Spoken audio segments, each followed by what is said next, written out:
wedding. Greetings. So glad to have you here for this conversation with the Flourishing Gays community. You are a master coach. You are a leadership development expert with deep experience. We've collaborated even on one program, and you've been my coach. And I'm so glad to have you on the Flourishing Gays team. Thank you. Thank you for being here. You're welcome. I'm happy to be here. Yeah. You're in North Carolina, right? Right. Yeah, great. Well, wonderful. So our topic today is designing and customizing relationships. And yeah, before we delve into details, could you just give us like a headline of like, what is this? It's kind of a practice, right? That you have been doing for a long time and that you teach others. What is this practice and why is it important?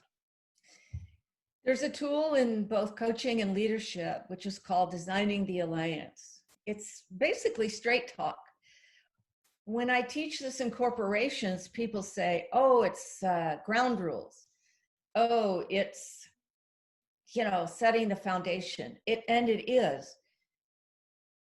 Also, in corporations, people say, we know we should do this, but we never take the time. Everyone knows when they do it that this is a game changer for relationships. We have so many problems with relationships because we have expectations that are unrealistic or unmet. They're not clean. This is a tool for what we call clean air, authenticity, intimacy, and responsibility. When we design an alliance with a friend, with someone we work with, we have a solid foundation for whatever issues or problems we're going to encounter. If we were building a house, we'd build a foundation. This is one of those tools that builds foundations and relationships, that has them be clean and clear, and all that stuff that gets in the way can be cleared out really incredibly quickly. Wonderful. So part of what I'm hearing is that this is actually for a lot of different kinds of relationships, not just friendships, right, or colleagues. Could be even in a love relationship. I've designed my alliance with my dentist. Wow. Like, here's what I need from you.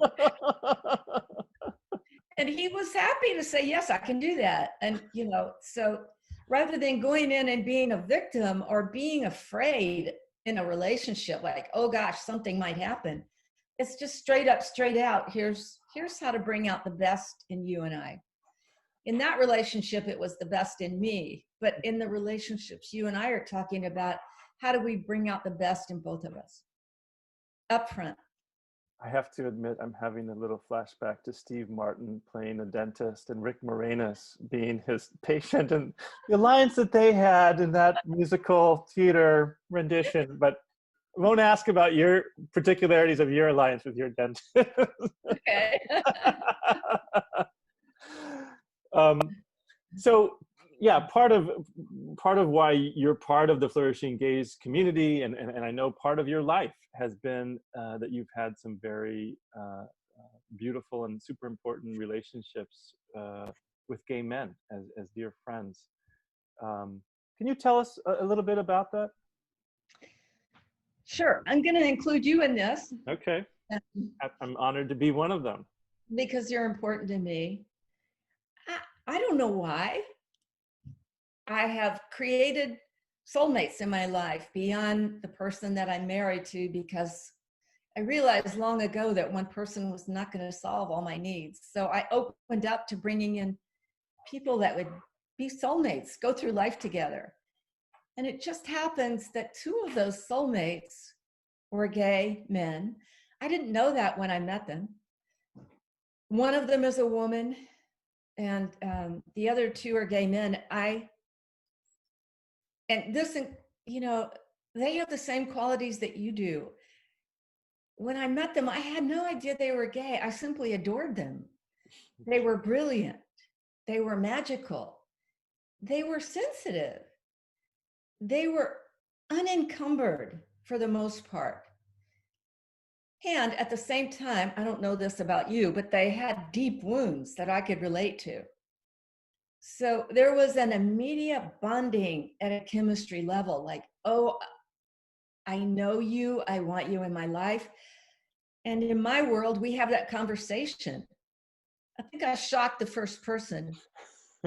I'll call him Paul for confidentiality. I said, Paul, you need a woman in your life, and it's me. And he was like, ah! And then he said yes, and we are living happily ever after. As lifelong friends. Lifelong friends. Yeah. Did it together. Yeah. What are some of the sort of special gifts in your friendships with gay men? Ones that you receive and ones that you're able to give there? I love this question because it has me look. There's always deep compassion. It's always present for me in these friendships that are so close to me. There's a sensitivity that is allowed. You know, all that masculine armor that is supposed to be there, it's not there. It may be there, but it's just a piece. It's not the whole thing. So these men in my life, they don't feel stiff. They feel fluid and flexible, and they're fun. They're engaging. They're wildly, I never know what they're going to do. They're wildly attractive to me in that way. Yeah. So those are part of the things that the three of you actually have in common. Also deep people. And that has important meaning to me. We're going to talk about that when we design our alliance, that they're deep. Well, I know that you also bring out the best in me as your friend, and you do that with many other people, I suspect. That's because I have a wicked side. Yes, the witchy side, if I recall. What some people call it, right? The wicked side that you respond to. Very well. Yeah. Wonderful. Before we get to us, and I know we're going to, can you give us some other maybe illustrations of how designing the alliance with your other like these other close gay friends, or others in your life has sort of played out? Well, I want to talk about this one soulmate that I'm calling Paul. When we hit rocky times, and we could have lost our relationship. And because we know that if we can always redesign our alliance.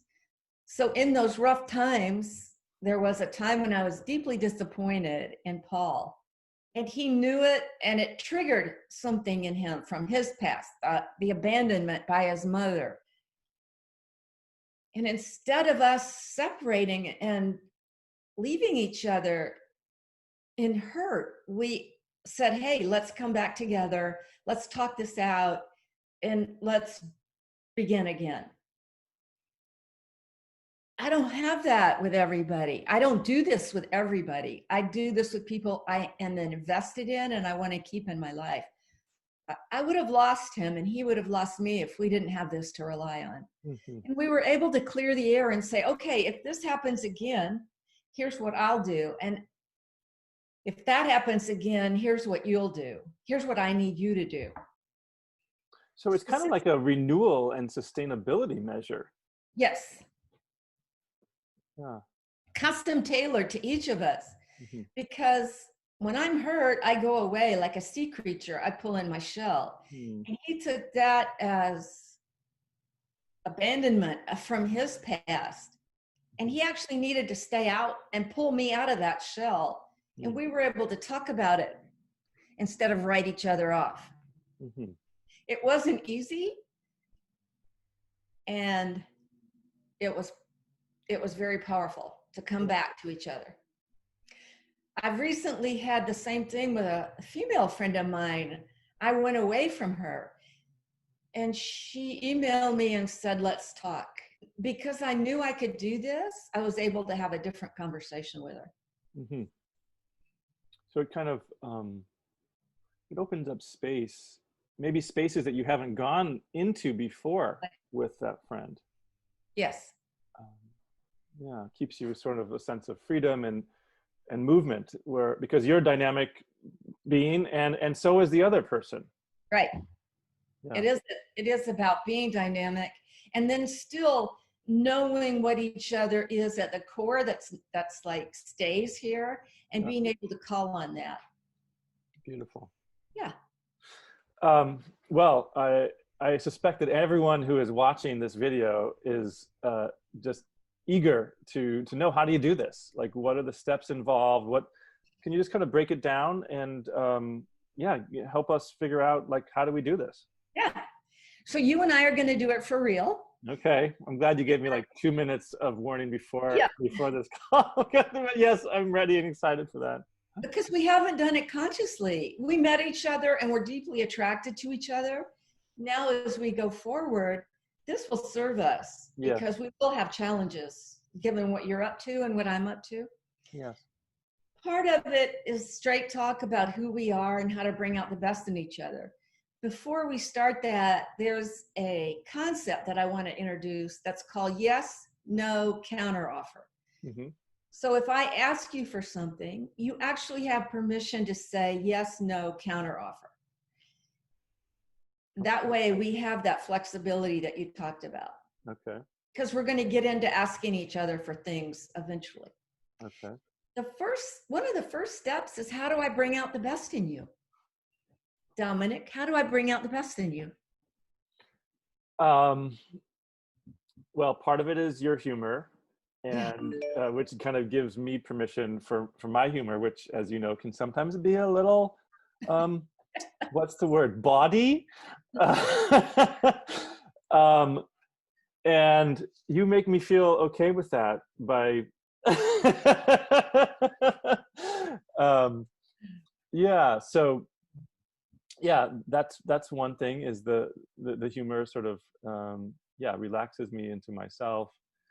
And also the sort of changing of channels of like going from that to actually something very deep and important, which can happen sometimes rather quickly, and it's not abrupt because there's like that space. So you go there with me easily, and by you doing that, it gives me permission to do that. Those are two things that sort of come up. Okay. Ask me. All right. LA, how do I bring out the best in you? I love fun. There's nothing like a great laugh, a belly laugh, and we do that really well together. Mm-hmm. Also irreverence. You and I share that. I love irreverence. Mm-hmm. One thing, deep meaning really matters to me. Things need to be meaningful, and so you do that, and that fulfills me. So that's part of changing the channels. Yeah. We can go from laugh, fun, irreverent into deep meaning really quickly. And without that, I'm not at my best, and we're not together at our best. Mm-hmm. So deep meaning, which we've always had rich conversations. I've just never told you how much that matters to me. Yeah. Yeah. And they don't have to be long. It's just like, I know you're going to go deep with me and that you can. I like that. I like that range that you're talking about and the ability to change channels. Yes, I think that's one of the things that really attract us to each other as friends, is there's like a really, I don't know, I see you as like an oceanic sort of range. Yeah. And yeah, it's like all the parts of me can sort of unfurl Oh, yes. Unfurl. I Yeah. love metaphors. Yes. So when you say that, I viscerally can Yeah. sense unfurling. Yes. Yes. Unfurl. I'm taking notes because I'm a Yeah, note I am taker. too. I am too. Yeah. Yeah. Yeah. So part of this, like, how do we bring out the best in each other is like, how do we coax each other into unfurling Yes, before each other? right. Yeah. Yeah, yes. And that to me means that we trust each other, that we can unfurl in front of each other. And that leads to a question of what would break trust. So we're just going to hyperlink there. That's usually further down, but we're going to it. So if I felt that I unfurled myself in front of you and you judged me, Yeah. that would cause me to shrink and break my trust in you. Mm-hmm. Mm-hmm. What else, if besides me judging or you feeling judged, would break trust? I think it's mostly that. Oh, if you were to attack me in some way, like really needed to be right about something, blame me for something, I would shrink from you. Mm-hmm. Mm-hmm. I did one of my soulmates did have a characteristic of attacking. He had a little bit of pit bull in him. Mm. And when he did it, I would run and come back and say, don't do that to me anymore. Yeah. And I had to watch while he went through letting that go. It wasn't just immediate. He was taking it on as a process. That was one of the things in him that he wanted to let go of. So don't bite me. Deal. How about you? What would break your trust with me? um And this is vulnerable. I'm starting to feel vulnerable right now. yeah, I am too. I realized that um I sometimes um I sometimes need a reminder that you like want me in your life. Oh, yeah. We have different communication styles, different personality styles in terms of extrovert, introvert, all that, and and different needs. And part of my need is maybe for a bit more kind of frequent contact, and for it sometimes not to come from me. Um, Yeah. because I'm getting emotional, but yeah, I mean, I love being your friend, and we're in different places, we're at different stages of our lives. Um, so I think I I don't want to always feel like I'm pursuing you to be my friend, but it's like I want you to pursue me too. Like, so not that either of us is running from the other, but just um, as a real reminder that's like, yeah, hey Dominic, I I miss you. I want you. I want to reconnect. That kind of stuff. Hey, I can do that. Oh gosh, it's going to bring up a lot of stuff in me that I'd actually like to let go of. I have this thing about I can only have so many people in my life, Okay. and I do want you in my life. I realize if I need to put attention there because you've told me so. So I will. Thank you. I will, and we'll see what happens. Well, I'll be delighted. That'll be one thing that you can predict will happen. And I'll just It's to delight you, though. you delight me much more easily than lots of people. Um, Okay, and hang with me if I do it and I feel like scared or vulnerable about it. I don't even know what that's about. yeah. I would like to do it though, because I do want you in my life. And thanks for telling me. Ouch. Sometimes just now I heard that and I thought, ouch. Um, but I know it's not from me doing anything wrong. It's from going to sleep to that. And I'll wake up to it. Thank you. And that's a lot of this conversation is waking up to things. So I'll wake up to that. Thank you. Yeah. Yeah. And then going forward, if we do anything that breaks trust, let's have a deal that we talk about it as soon as we realize it and clean it up. Yes. Yeah. That, I mean, I think we're both the kind of people, I think, that when there's a conflict, we're ready to go into it, to go through it. Right. Like, I'm not afraid of having hard conversations. What's hard is to not have the conversation. Yeah. We'll go into it to go through it is something I live by. So we are aligned on that. Yeah. Yeah. So I'm just kind of keeping track of the steps. We've talked about like how to bring out the best in each other. We've talked about what could break trust.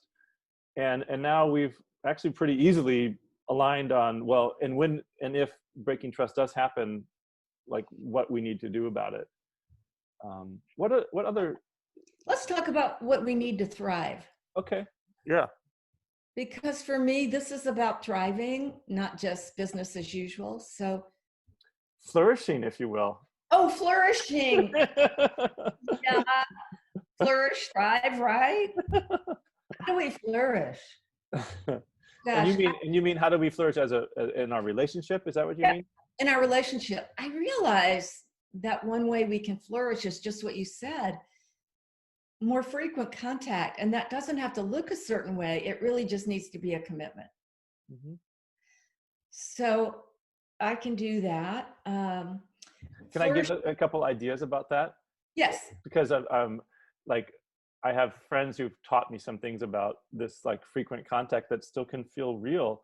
One is like voice memos, like, where you can just talk to me. You can, whether that's 2 a.m, whatever, you just record a little like, hey, I'm thinking of you, and here's what it is, and then you send it. And even if I'm sleeping, like it'll be there when I wake up, and it's actually your voice.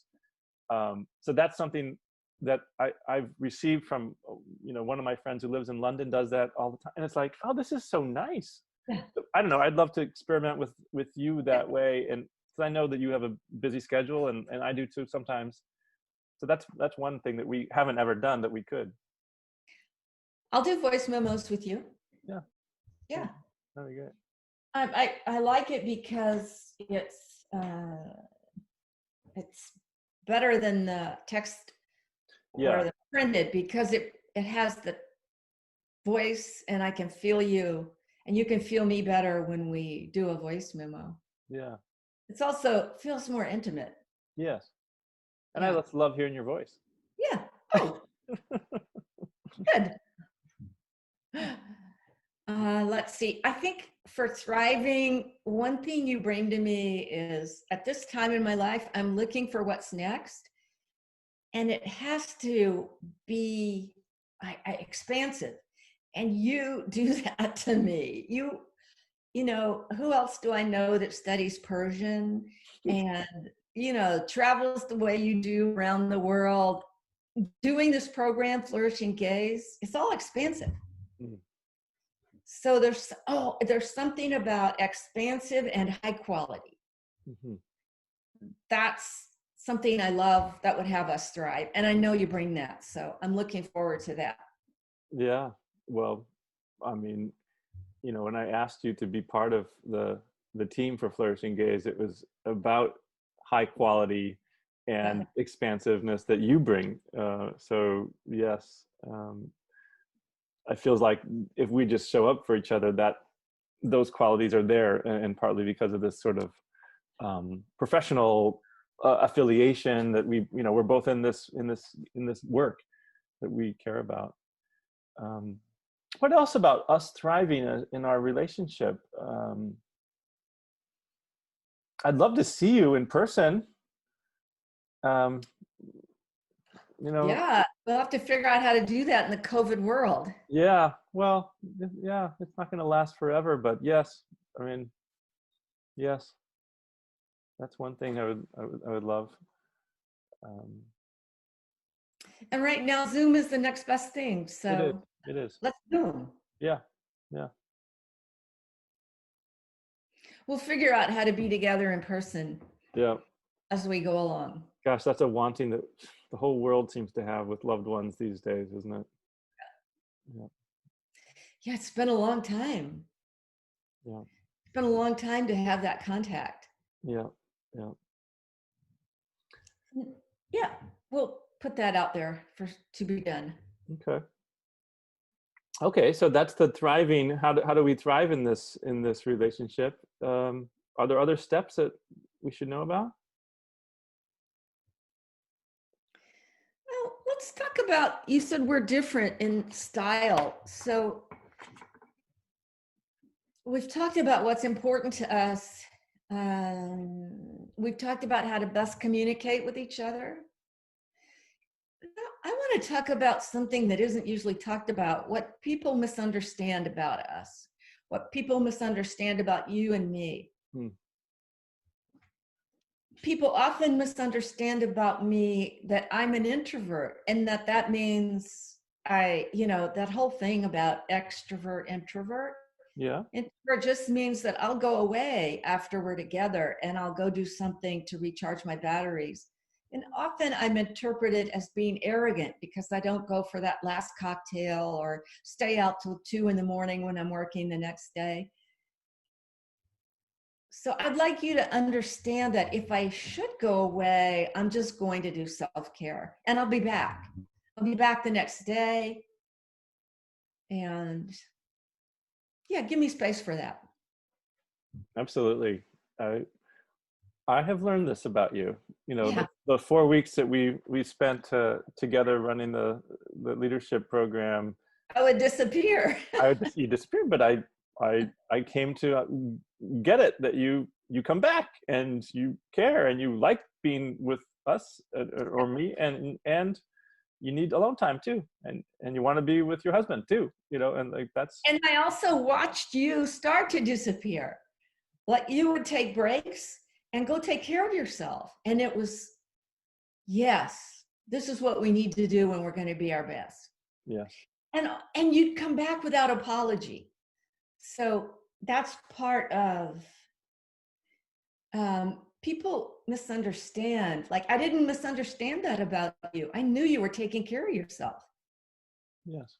Yes. So that's one thing. What do people misunderstand about you? You know, I think because I am so gregarious, Yeah. and I mean, and I really, I'm my greatest treasure in my life is my friendships, and I have a lot of them, and I put a lot of energy into them, and it gives me a lot of energy back.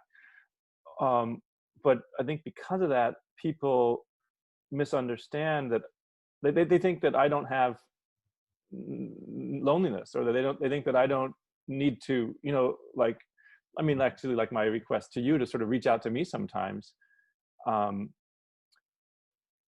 People are surprised that I feel, yeah, alone, and because it's like, oh, you have so many people in your life and you make friends so easily. um you know, it's not that I mean, I think these days, the kind of the COVID days and you know, I mean, I'm like literally alone so much of the time. My moods are more up and down than in a typical period of my life. So I'm a little bit more aware of this right now, but um, yeah, but that's there even in regular times. For the first time, I get that about you today, and I won't forget that. I have felt it and it hasn't been conscious. So this is why this conversation is so important. I now know not to dismiss that, and that's a part of you. It is. Yeah. Yeah, and I mean, I don't know if this is about misunderstanding, but I also recognize just maybe I don't know if it's a failing or just a habit that doesn't really serve me. Sometimes when somebody does send a text, I drop the ball, and I get busy, I get distracted, and you know, or maybe they didn't write it in a way that made it easy in that moment for me to write back or something, or to call back. I get distracted. That's just part of how I am sometimes. I have a lot of interests. Maybe it's my Persian study, that thing. It's like I get into that and I forget about. So, but that doesn't mean that sometimes I need a reminder. Sometimes it helps me if you just ping me one more time, like, hey, like, Yeah. like, and then it sort of jogs me from whatever distraction I had, and then I show up. But I can do that with you, and likewise. Great. I think it'll help both of us. It's Yeah. like we're talking about paying attention. And when I do that, this is part of clean air. I'm being responsible rather than going away in resentment. Yes. So I'll ping you. I'll let you know, hey, are you out there? And you can do the same. Great. This also brings up, I've been misunderstood by the brevity of my emails. Mainly because somewhere along the line, I picked up that I'm not a good writer. So I'll try to keep my emails to what's essential. And some people think it's like not friendly enough. If that's ever the case, I'll voice memo you, because I'll speak better than I write. Okay. Okay, sure. Yeah. Well, I have the opposite problem. I write too I know. long. That's how we're a good team. So if ever we're going to put out writing, you do it. I'll put in input. You put out the writing. You tell me, like, okay, remove half those words. Yeah. No, I'll just tell you. You write all that, and we'll put the bullets at the end. Or at the beginning. They don't have to read all it. Yeah. So see what this relationship gives to us? Yes. What does it give to you that we didn't have before? This call today. Well, part of it is some explicit asks that I think we're happy to give to each other, but it's also taken us into some places in just this conversation that we may have come to, like, oh, if there had been a breaking of trust, or we'd had an argument or something that would have, if there had been hard feeling, but like, we're such in a great place right now. And so it allows us to foresee circumstances, and when we're in a really grounded moment, so we can kind of love each other better and be better friends to each other. And that's what it's all about. Yeah. I love what you said, explicit ask. So it takes courage and vulnerability to do this. And the payoff is so great. I feel grounded and at the same time ready to unfurl. Yes. Yes. Both are true for me right now. And yeah, I also feel like so drawn to you, even though I was drawn before. I'm drawn now in whole new ways. Like, what can we discover together just by simple things? The voice memos, it's a simple thing. I can do that. Yeah. Just didn't take the time. Yeah. I mean, I hadn't sent you any either. I know, but now it's explicit. Yeah. Yeah. There's like a recommitment or a deepening of our commitment to each other because we've made it explicit. And it's so easy and simple. Yeah. So I'm going to keep what I've written somewhere. I have in my contact with you, just to remind me, so that I don't forget what's really important to you. Mm-hmm. This is what I love about this conversation. Mm-hmm. You matter. I can do what you're asking, and I know you're going to do what I'm asking to. Yes, I will. In terms of our alliance, I think we've covered the bases now, haven't we? Yeah. Big buckets. A lot of, yeah, we have. Before we end the recording, I guess there's a couple other areas that I just want to ask about from your experience. I mean, one is with a group. When there's a small group, perhaps of friends, or I mean, I'm creating these mastermind groups, and so for like a mastermind group when there's 5 or 8 members, whatever. How about creating the alliance or designing the alliance among a group of folks? It's similar. Only now, if you're holding that conversation, well, actually, for everybody, they can be more responsible. So, say, what do we need to thrive? One thing I know in holding any kind of group is there are always people who talk a lot and people who don't get a chance to talk. So, that can be designed around rather than resentment builds. There are different ways people like to receive information, different ways they like to receive feedback. And if you have those conversations up front, you can be much more successful quicker. Mm-hmm. And I can simply ask you, how do you like this? How do you like that? Then it's my job to say, yes, I can, no, I can't, or let's do it another way. Mm-hmm. It's like if I had a magic flexibility spray to put on relationships, that's what this does. Mm-hmm. I'm just realizing that we had a lot of yeses in our designed alliance conversation. We didn't have any no's, and not really any counteroffers either. We were sort of like, it just kind of went so smoothly, I guess. But, and part of that's because we're already really attracted to each other. mm-hmm. It's always interesting, though, in a group, you're going to have different styles, and no one has really cracked this nut of how do we be inclusive of all these people. So it's a way of being in the zone that's flexible and dynamic, like you were saying. Yeah.